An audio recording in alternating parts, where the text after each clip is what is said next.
Okay, my name is Bobby Vaught. Don't forget to hit the subscribe button if you so choose. In the description below, I'll put a link to lesson 1 of a series I've done, Everything You Need to Know to Understand Investing, up to 16 lessons now, if you so choose. So I'll put the link to lesson 1 in the description, and then each lesson has a link to the next one in the description. So lesson 1 has a link to lesson 2, which has a link to lesson 3, and so on and so forth. If you so choose, 16 lessons, more to come at some point, and you will understand investing better than 99.9% of the people out there. Okay, so today's presentation is not about that. However, I also do a lot of political, social, commentary, economics, foreign policy things. A few days ago it was on illegal immigration, a lot of things, okay, which is, in fact, is today. So we're going to talk about Ukraine. And this question comes up. I've bantered with people on the internet a couple of times, but regarding sending weapons to Ukraine, it's perfectly constitutional. There's no reason to think it wouldn't be.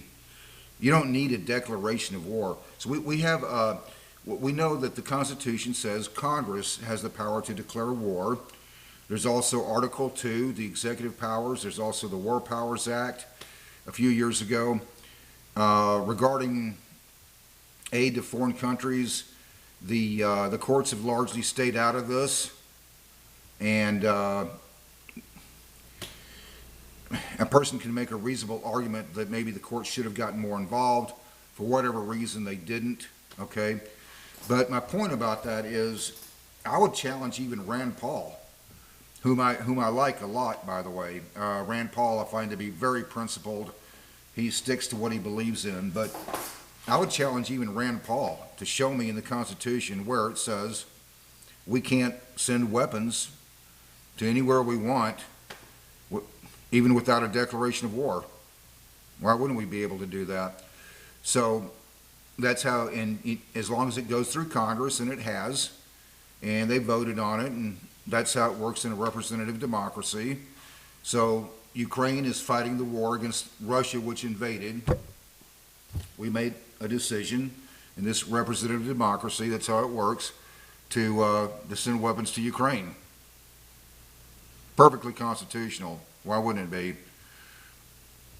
There's no you could pick a place, Paraguay, whatever. I mean, we could send weapons to anywhere we want as long as it goes through congressional approval. They take a vote on it, which they did. All right. So I wanted to talk, this was going to be more about Marjorie Taylor Greene, however, whom I find to be highly immature. And I'm going to explain why in a moment. She does not belong in Congress. She just doesn't. I don't know what the right job for her is, but she is not mature enough to be in the United States Congress. And here's why I say that, because I was watching this video a couple of years ago, Marjorie Taylor Greene making her little speech before Congress, which she had every right to do, in opposition to U.S. aid to Ukraine. However, what really irritated the daylights out of me was when she questioned the patriotism of some of her colleagues in Congress. Representative Marjorie Taylor Greene has repeatedly expressed her opposition to U.S. aid to Ukraine, and in so doing has questioned the patriotism of some of her colleagues in Congress. That's just the AI overview, which is true. She has. I distinctly remember watching that speech. Okay, Greene has also argued that some lawmakers who advocate for U.S. involvement in the conflict are not acting in the best interests of the American people. That's a matter of perspective. A person can make a perfectly reasonable argument that acting on behalf of Ukraine, other parts of Europe, other parts of the world, is acting in our interests. But what I really wanted to focus on, though, was when she questioned the patriotism of some other people in Congress who, or anyone in Congress, I guess, who supported U.S. aid to Ukraine in terms of weapons and so forth. And she outright just questioned their patriotism. I was questioning my patriotism because I supported that bill to aid Ukraine with weapons. Why is it? So it's questioning my patriotism. This is somebody who, in the early 1980s, I was in the United States Marine Corps. I was in one place I was stationed was South Korea over the winter time. It was called Team Spirit 82. And I've always acknowledged that I was very fortunate that I graduated from high school in 1979. I've always acknowledged I was very fortunate in that I was able to squeeze in military service in between wars. There was nothing major that happened in the early 1980s other than a couple of months before I was discharged. There was, served 4 years. A couple of months before I was discharged, there was that truck bomb that slammed into the Marine barracks in Lebanon, but I was stationed in California at the time. But in any event, so I was in South Korea, was one place where I was stationed. I was a field wireman. That was the job that I was trained for. We were stationed there as part of the deterrent against North Korea invading South Korea, which they would have done had it not been for our presence there. But in any event, we all thought we were doing an important job at the time. It just fascinates me how people will tell you thank you for your service and then, turn around and tell you that, protecting interests abroad just wasn't worth doing. But in any event, we all thought we were doing an important job at the time. So I'm out there in the cold all winter in South Korea, one winter, and it was cold. I was a field wireman. That meant, among other things, I would splice wires and, things of that nature in the communications. So I'm out there in the cold. You can't do that with gloves on. You don't have the dexterity with gloves on. So I'm out there in the cold, my fingers numb, splicing wires and the like, other things, setting up the phone lines and, various things like that.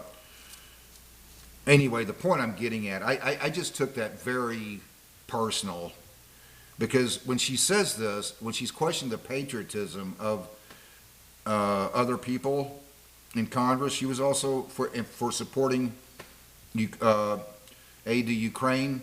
Is questioning my patriotism because I supported that bill. And I just want to clarify this and make it real clear to the likes of Marjorie Taylor Greene. You do not have the moral authority to decide that other people are not patriotic simply based upon their views about what America's involvement should be in the world on a geopolitical scale. You don't have the moral authority to do that, which is exactly what she was doing. She was questioning other people based on their vote. Nobody was even remotely suggesting putting U.S. troops in Ukraine.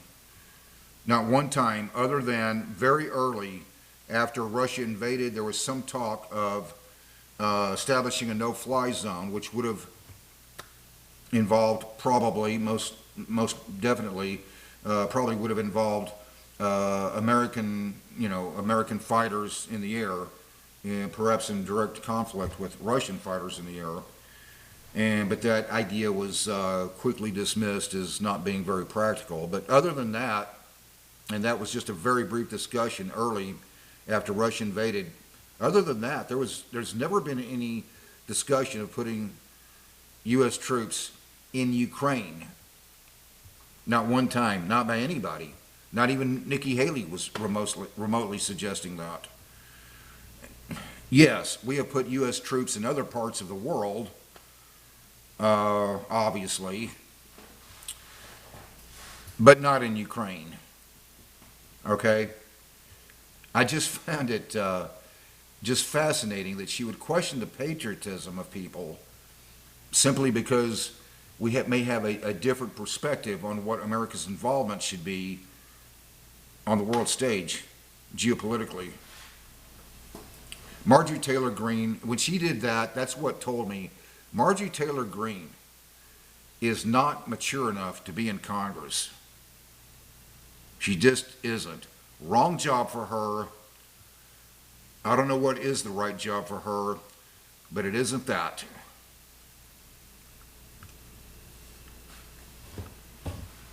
In any event, until next time, Hope Life is treating you well. You have a great day.